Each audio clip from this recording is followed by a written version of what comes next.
France 24 et RFI présentent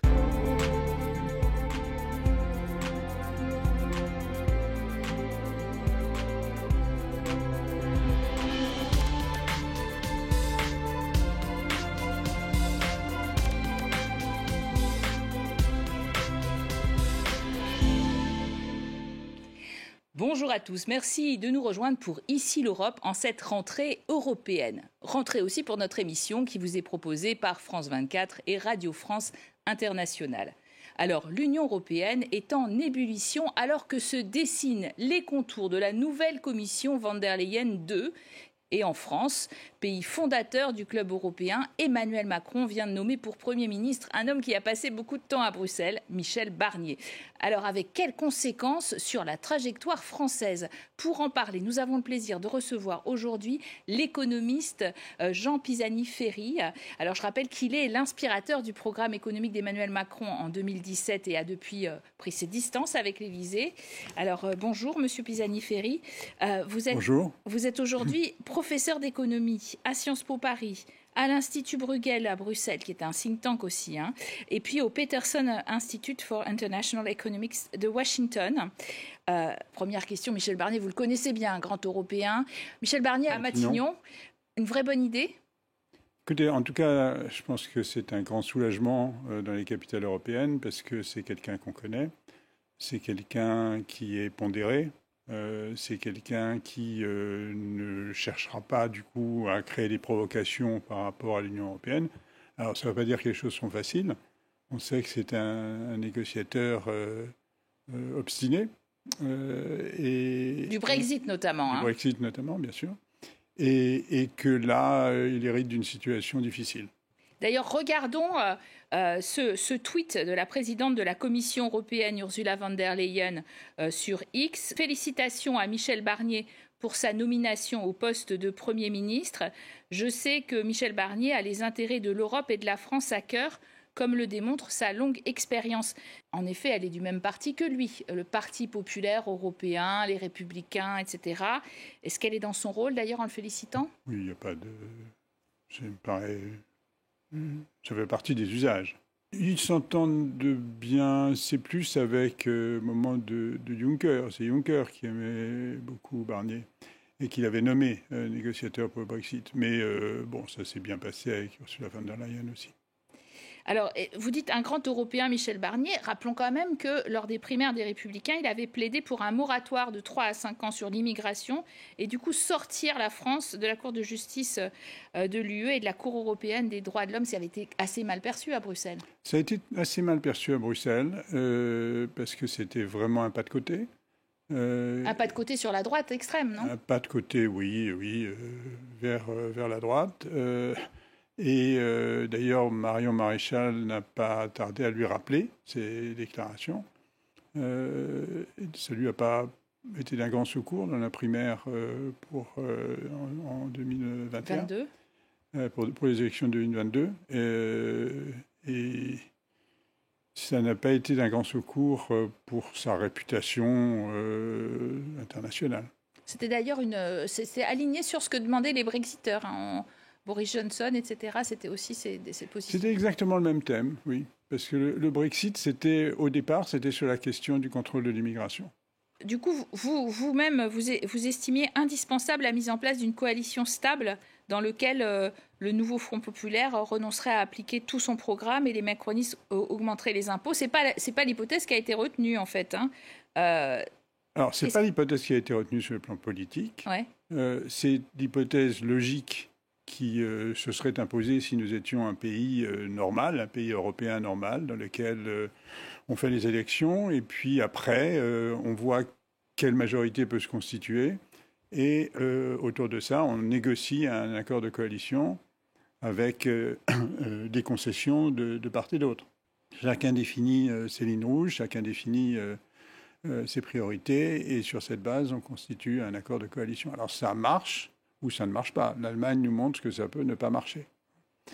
Et là, qu'est-ce qui va se passer? Alors, Michel Barnier va gouverner avec l'aval du Rassemblement national? On dirait, oui, puisque les déclarations étaient assez explicites. Pas de censure tout de suite, pas de censure a priori. Et donc la gauche va certainement déposer une motion de censure, elle ne sera pas votée. D'une certaine manière, oui, Michel Barnier est l'otage du Rassemblement national. Alors Jean Pisani-Ferry, en parlant de mauvaises nouvelles pour la France, la trajectoire économique de la France est assez catastrophique, 5,6% de déficit en prévision.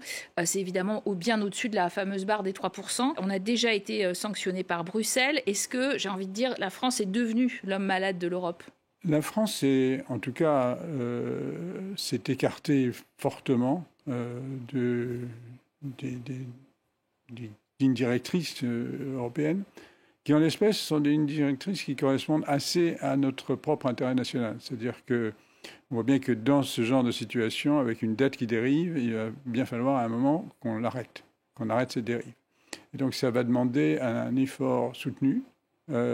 C'est un effort d'ajustement de l'ordre de 120 milliards sur évidemment plusieurs années. Mais il faut qu'il soit justement maintenu sur plusieurs années pour arriver à une situation dans laquelle on reprend la maîtrise de nos finances publiques. Mais comment on l'a perdu d'abord ? Et à qui la faute, j'ai envie de dire ? Alors on l'a perdu conjoncturellement pour des raisons de perte de recettes, qui s'expliquent par des questions de composition de la croissance, donc qui était moins riche en recettes qu'autrement, parce que, par exemple, il y avait une consommation assez affaiblie, donc la TVA n'en rentrait pas. Mais structurellement, ça s'explique par le fait que Emmanuel Macron ne croyait pas beaucoup, ne s'intéressait pas beaucoup aux questions de finances publiques.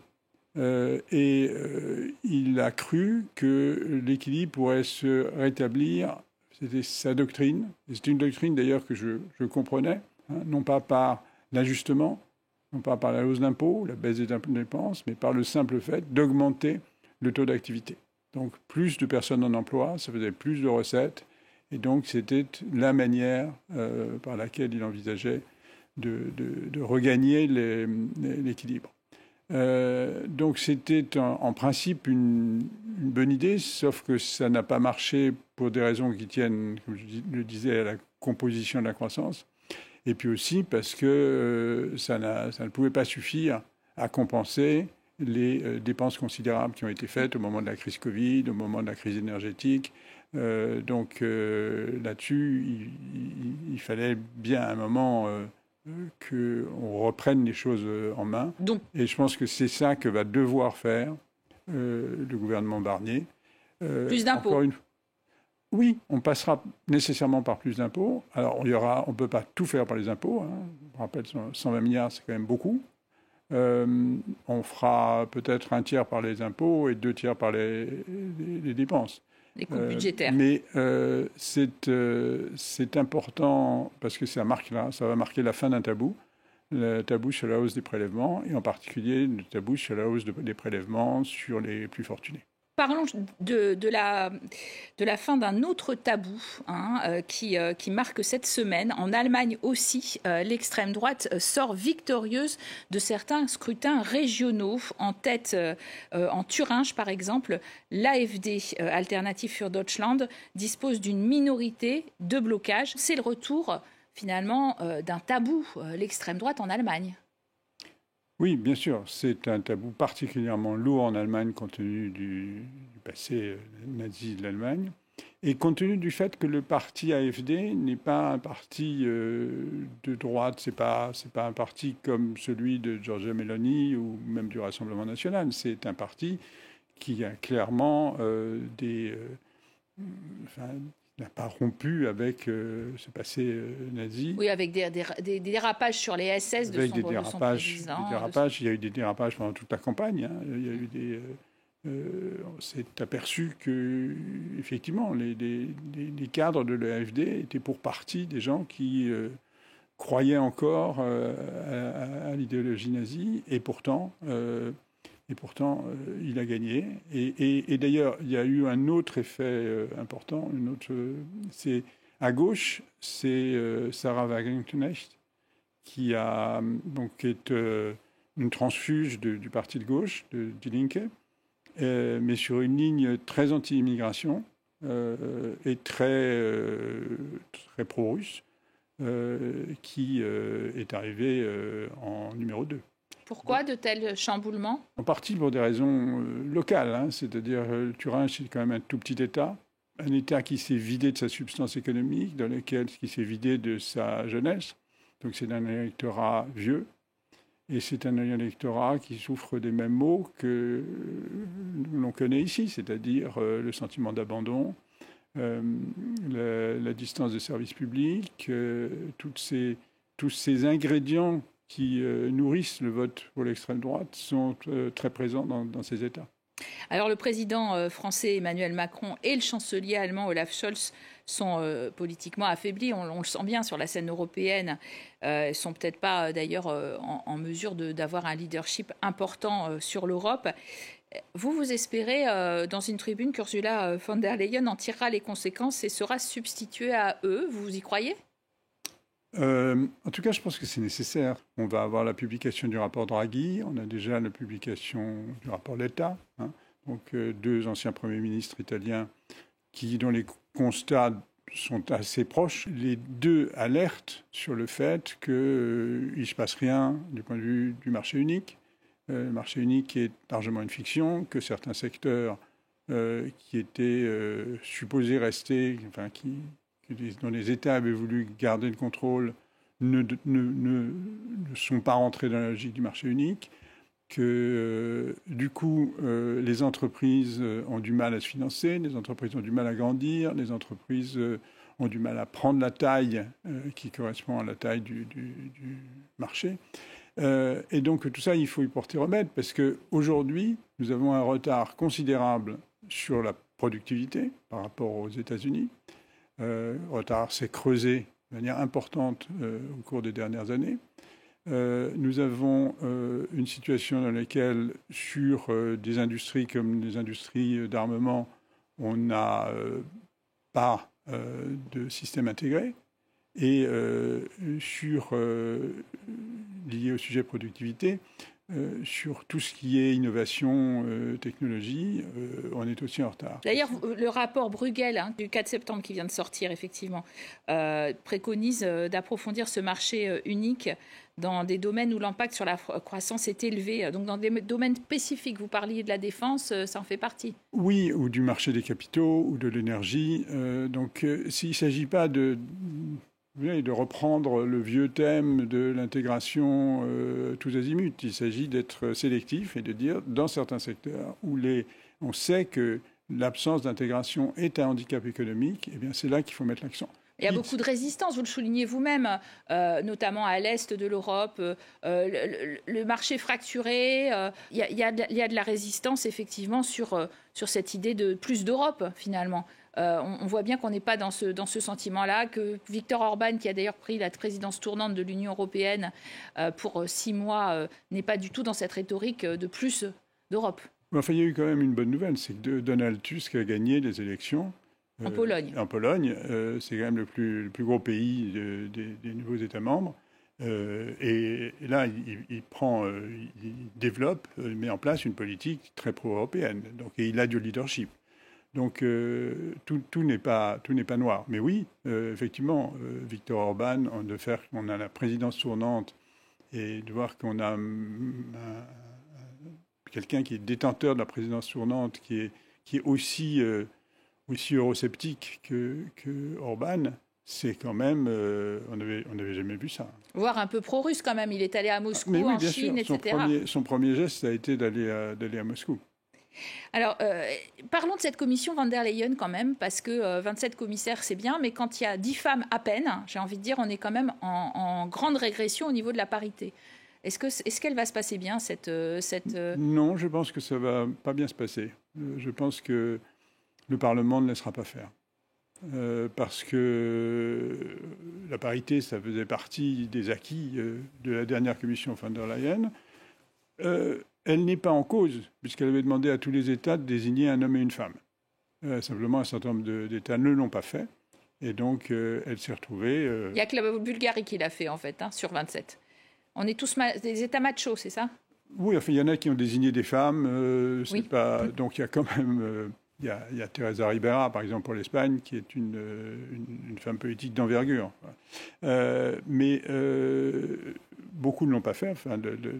Beaucoup n'ont pas donné le choix entre un homme et une femme, ou ont d'emblée désigné un homme. Et ça ne va pas. Ça n'est pas acceptable. Dans la France, avec Thierry Breton. Dans la France, avec Thierry Breton, bien sûr. Et ça, c'est pas acceptable. Et donc, le Parlement va nécessairement... en tout cas, mettre sur le grill un certain nombre de commissaires, de commissaires potentiels, et ça ne m'étonnerait pas qu'ils créent des difficultés. Et d'ailleurs, difficultés aussi programmatiques pour la commission Ursula von der Leyen II. L'Union européenne au défi de combiner compétitivité, vous l'avez souligné, climat, sécurité, avec un budget toujours aussi contraint. Mission impossible, on a envie de dire. Mission assez impossible, oui. Mission en tout cas très, très difficile. Sur la question du budget, il y a eu une révision à mi-parcours, mais enfin, on n'a pas... Le budget a été décidé, le budget est décidé pour 7 ans. Entre-temps, il s'est passé des choses essentielles. Il s'est passé la guerre en Ukraine, il s'est passé la crise énergétique, il s'est passé la nécessité de répondre à ces défis de compétitivité, et avec toujours le même budget. Et avec toujours 1% à peu près du PIB de la richesse et surtout 27. La même composition. C'est-à-dire qu'il n'y a pas de réallocation. Donc ça ne va pas. Il me semble qu'il faut absolument introduire plus de flexibilité dans le budget européen. Merci Jean Pisani-Ferry d'avoir été en notre compagnie aujourd'hui. Merci à vous de nous avoir suivis sur France 24 et Radio France Internationale. Restez sur nos antennes, l'actualité continue.